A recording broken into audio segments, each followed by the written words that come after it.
கடந்த 2 தினங்களாக பாத்தீங்கன்னா டெல்லியில ஒரு பதற்றம்ன்ற சூழ்நிலை உருவாகியிருக்கு. குறிப்பா அந்த காக்ரோச் ஜனதா பார்ட்டி பாத்தீங்கன்னா அவங்க இளைஞர்கள் எல்லாமே ஒன்று கூடி நீட் தேர்வுல ஏற்பட்ட குளறுபடி காரணமாக எஜுகேஷனல் மினிஸ்டர் வந்துட்டு ராஜினாமா பண்ணணும் அப்படின்ற ஒரு போராட்டத்தை முன்னெடுத்திருக்காங்க. இன்னைக்கு அது தீவிரம் அடைஞ்சிருக்கு. எப்படி பாக்குறீங்க மேம்? நாடாளுமன்றம் முழுக்க வந்துட்டு சிஎஸ்எஃப் வீரர்கள் எல்லாம் முடிஞ்சிருக்காங்க. என்ன காரணம் மேடம்? வணக்கம். இந்த பாராளுமன்ற செஷன்ஸ் ஆரம்பிக்கிறதுல ஒரு அஜெண்டா யார் பண்றாங்க? டீப் ஸ்டேட் பேசி வச்சு ரெடி பண்றாங்க. அதுல யாரு? எதிர்கட்சிகள். உங்களை வேண்டாங்க மக்கள் சொல்லிட்டாங்க. இனிமே உருட்டு அடுத்த தேர்தலுக்கு ரெடி ஆகும், மக்களுடைய எண்ணத்துல நல்லா பதிவு இருப்போம் அப்படின்னு சொல்லிடலாம். ஆனா அதையும் செய்யாம ஒரு தடவை வந்து ஏதாவது ஒரு இப்ப வந்து டீப் ஸ்டேட் வழிய கரப்பாம்பூச்சி தர்மேந்திர பிரதான் நீட்டு விவகாரத்தை லீக்கு, அவர் ரிசைன் பண்ணணும், அதுக்கு இது ஒரு போராட்டம். ரைட்டா? கோடிக்கணக்கில் போஃபோஸில் ஊழல் நடந்தது. இந்த இளைஞர்கள் அப்போ எங்கே போனாங்க? எங்கே போனாங்க? படுத்து தூங்கிட்டு இருந்தாங்களா? அதே மாதிரி பாகிஸ்தானுடைய உளவாளிகள் இங்கே வந்து அமிர்த்சர்லாம் சேர்ந்து இந்த அமிர்த்சர் பொற்கோயிலை தாக்கி அந்த சீக்கியர்களுக்கு மத கலவரம் வந்து இறந்தாங்க. அப்போ இந்த இளைஞர்கள் எங்கே போனாங்க? எங்கே போனாங்க? அதே மாதிரி திரு இந்திரா காந்தி அவர்களை அதுக்கு இதுவாக வந்து நம்ம இந்தியாவினுடைய ஒரு தலைவரை லீடரை கொலை பண்ணுறாங்க. அப்போ நீங்கள் எங்கே போனீங்க? ரைட்டா?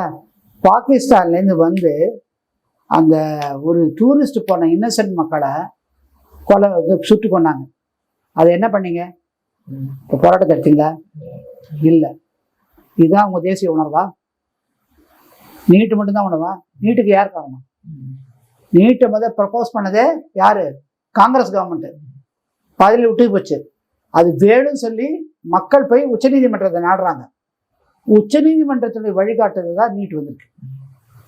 அது ஒத்துறன்னு செய்ய முடியாது. இந்த தாவேக்க விடுற ரீல் ஆகட்டும், டிஎம்கே விடுற ரீல் ஆகட்டும், நடக்கவே நடக்காது. ஏழை மனிதன் காசு தரவு இல்லாமல் ஒரு மருத்துவர் ஆகணும்.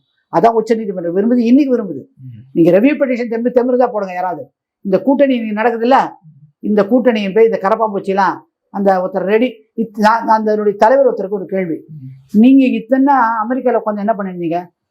உங்களுக்கு இந்த தாய் நாட்டின் மீது உணர்வு இருக்குனாக்கா அன்னைக்கே புறப்பட்டு வந்து படிச்சு முடிச்சு இங்கே இல்லை வேலை பண்ணிருக்கணும்.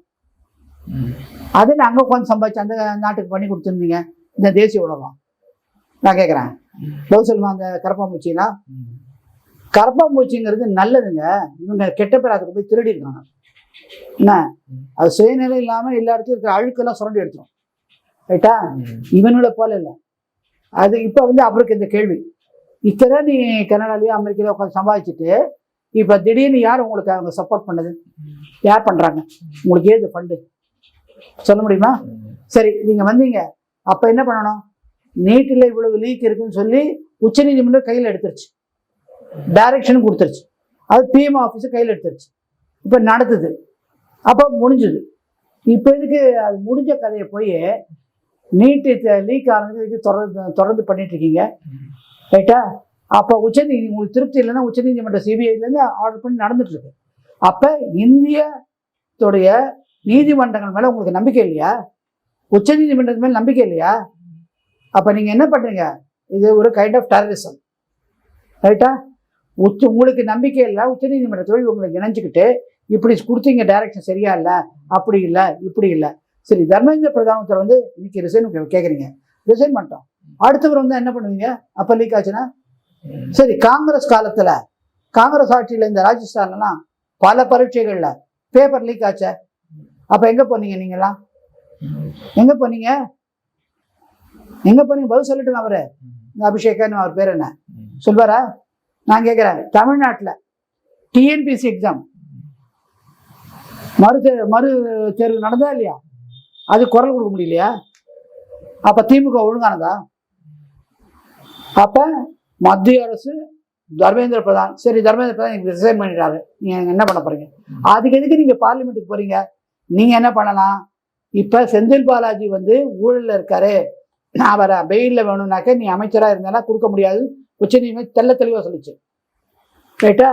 நீங்கள் அந்த மாதிரி தர்மேந்திர பிரதானுடைய செயல்பாடுகளை அவரும் இதில் ஊழல் புரிஞ்சிருக்கார் அப்படின்னு எடுத்துக்கொண்டு போய் சொல்லி உச்சநீதிமன்றத்துக்கு போய் ஒரு மனுவை போட்டு அவரை நீக்கிறதுக்கு வழி பார்க்கறது தானே? இது என்ன போராட்டம்? அப்ப இந்த போராட்டத்துடைய அஜெண்டா வேற. ஒருத்தர் உண்ணாவிரதம் இருந்தார் இல்லையா, இது கூட அகத்தினார, அந்த பின்புல யாருக்காவது தெரியுமா? அவர் என்ஜிஓங்கிற தரப்புல வச்சுக்கிட்டு சுற்றுச்சூழல் அதை தாண்டி நான் ஒன்று நடத்துறேன், லடாக்கோட இம்ப்ரூவ்மெண்ட் பண்றேன்னு சொல்லி பல தரப்புல இருந்தும் என்ஜிஓ ஃபண்டு வாங்கியிருக்காரு, எக்கச்சக்க கோடிக்கணக்கு லட்ச கோடியில். அதை கண்டுபிடிச்சுதான் எஃப்சிஆர் இப்ப வந்திருக்கு. 5 லைன்ஸ் வழியா கைட்லைன்ஸ் கொடுத்தோன்னே இவருக்கு முடக்கப்படுகிறது. அதை வெளியில காட்டாம ரொம்ப அக்கறையா இருக்கிற மாதிரி இந்த தர்மேந்திர பிரதான் உண்ணாவிரதம் இருந்தார். ஏங்க நீங்க திடீர்னு இவ்வளவு அக்கறை வருது, உச்சநீதிமன்றத்தை அன்னைக்கே நீங்களும் நளினி சிதம்பரம் அவர்களாம் வேணும்னு சொல்லிதான் காங்கிரஸ் பேசுறாங்க. அப்ப நீங்களும் அங்க போயிருக்க வேண்டியது உச்சநீதிமன்றம். அது என்ன உண்ணாவிரதம்? உங்களுடைய பல வழக்குகள் சாரி பேங்க் அக்கௌண்ட்ஸ் ஃப்ரீஸ் ஆகுது, வெளியில இருந்து பணம் வர்றதுக்கு தடையாகுது. இதை மறுத்து, ஏன்னா இப்ப தமிழ்நாட்டில் எத்தனை பேருக்கு தெரியும் தெரியாது, இப்போ ஒரு பிம்பம், அதாவது நரேந்திர மோடிக்கு எதிராக கட்டுவிடப்பட்டிருக்குதுன்னு இன்னைக்கு பேசிட்டு இருப்பாங்க. ஆனால் உண்மை நிலவரம் தான். நான் கேட்கிறேன், இப்ப மற்ற நாடுகள்ல எல்லாம் நடக்கவே இல்லையா? நடக்குது இல்ல? இங்க நடக்குதுன்னா நீங்க சட்ட ரீதியிலே போங்க. அடுத்து இன்னொரு கேள்வி, இன்னைக்கு போராட்டம் நடத்தி நீங்க என்ன பண்ண போறீங்க? ஏன் வந்து செஷன் நிறுத்த போறீங்களா? அடுத்து ஒரு 10 நாள் கழிச்சு செஷன் நடக்காதா? நடத்திட்டே இருப்பீங்களா? பங்களாதேஷ்ல பண்ணீங்க, நீங்க என்னாச்சு? நின்னுதா? நிக்கல இல்ல? அடுத்து இங்க கொண்டு வரீங்களா? இன்னைக்கு பாம்பேல இப்ப வந்து டெல்லியில் நடக்கிறத பார்த்து பாம்பேல மாணவர்கள் போராட்டமா? மாணவர்கள் போராட்டத்தை தடை செய்து உச்சநீதிமன்றம்.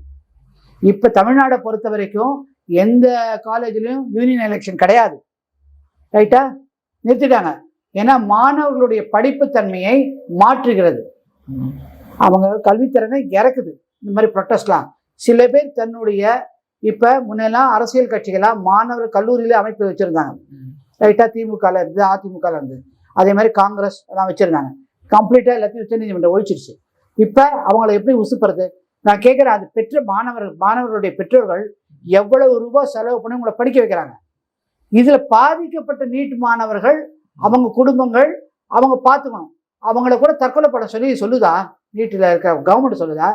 எனக்கு உணர்ச்சி வசப்பட்டு நான் தற்கொலை பண்ணது முட்டாள்தனம். அது வன்மையா கண்டிக்கணும், அது பரிதாபப்படக்கூடாது, எதையும் எதிர்கொள்ள வேணும். இந்த அட்டம்ப்ட் அடுத்த அட்டம்ப்ட் சரி, இல்லாட்டா கடவுள் நமக்கு பரிதா கொடுத்துருக்கான்னு லாஜிக்கலா போகணும், ரைட்டா? அதை விடுத்து அவர்களுக்கு நஷ்ட ஈடு கொடுங்க, அது ஒரு கோரிக்கை. இன்னைக்கு திரு JP நட்டா அவர்கள் அவங்கள சந்திக்கிறாங்க, சுகாதார அமைச்சர், அவர்கிட்ட கொடுத்துருக்கிற கோரிக்கைகள். சரி, இப்போ இம்மீடியட்டா தர்மேந்திர பிரதான் நான் ரிசைன் பண்ணிட்டேன்னு சொல்றாங்க. அப்ப எல்லாம் வீட்டுக்கு போயிட்டு, இன்னைக்கு பப்ளிக் ப்ராப்பர்ட்டியை டேமேஜ் பண்ணீங்கல்ல, அதுக்கு நீங்க எப்படி திருப்பி தருவீங்க? நான் கேட்குறேன், தருவீங்களா? இதனால தான் சென்னை உயர்நீதிமன்றமே என்ன சொல்லிச்சு, நீங்க இனிமே தேர்தல் பிரச்சாரம் பண்றச்ச பப்ளிக் ப்ராப்பர்ட்டிக்கு வரதுனால டேமேஜ் வரதுனால 80,000 ரூபாய் கட்டினாதான் பர்மிஷன் சொல்லிச்சு. இனிமே இந்த மாதிரி போராட்டம் பண்ற மாணவர்களுக்கும் இவ்வளவு கோடி கணக்கில் நீங்க டெபாசிட் பண்ணாலும் தவிர பண்ணக்கூடாதுங்கிறத கொண்டு வரணும் உச்சநீதிமன்றம். இவ்வளவு கோரிக்கை வைப்போம். போராட்டமே முடிவு கிடையாதுங்க, உட்கார்ந்து பேசி உங்களுக்கு என்ன வேணுமோ அதை சாதிக்கணும். சரி, நீங்க என்ன பண்ண போறீங்க? திரு நரேந்திர மோடி நீங்க போராட்டம் பண்ணதுனால அவருக்கு வாக்களிச்ச 64% மக்கள் அவரை வேண்டாம் சொல்லிடுவாங்களா? இல்ல மற்ற மாநிலங்கள் விட்டுடுவாங்களா? ஏங்க, வேணும்னு சொல்றவங்க நிறைய பேர், நீட்டு வேணுங்கிறவங்க நிறைய குழந்தைகள். கிராமத்துல போய் கேளுங்க, இந்த நகரத்துல பண்றவங்க தான் வேண்டாங்கிறாங்க. ஏன்னா அவங்கள உசுப்பி விடுறது யாரு? இந்த பண முதலாளிகள், அவங்களுக்கு எதிராக. ஆனா கிராமத்துல இருக்கவங்க போராட்டம் பண்ணிட்டு இருக்காங்க இன்னைக்கு, இல்ல இதெல்லாம் தெரியுதா? இது வந்து தூண்டிவிட. எப்போதுமே இந்த பார்லிமெண்ட் எப்போ செஷன்ஸ்க்கு வருதோ அதுக்கு நாள் ஏதாவது பிரச்சனையை கொடுக்கணுங்க. அமைதியாக உட்காந்து வேலை பண்ணிட்டு ராகுல் காந்தி. மற்றபடி உங்களுக்கு ஏத்துக்கல, ரிஜெக்ட் பண்ணிட்டாங்க, அதோடு பிடிச்சிட்டு போங்க, திருந்து பாருங்க. அதை விட்டுட்டு நீங்க தூண்டி விட்டானா அவங்க பிஜேபி மேல சிம்பத்தி ஜாஸ்தி ஆகும். இதான் நடக்குது. இது ஒண்ணு நடக்கும். உச்சநீதிமன்றம் நாளைக்கு கையில எடுத்து வன்மையா கண்டிக்க வேணா பாருங்க. நாங்க சொல்றோம், இன்னைக்கு நடக்க போதா இல்லையா பாருங்க. மீண்டும் இணைந்து பேசும் தகவல் கொடுத்தமைக்கு நன்றி. நன்றி, வணக்கம்.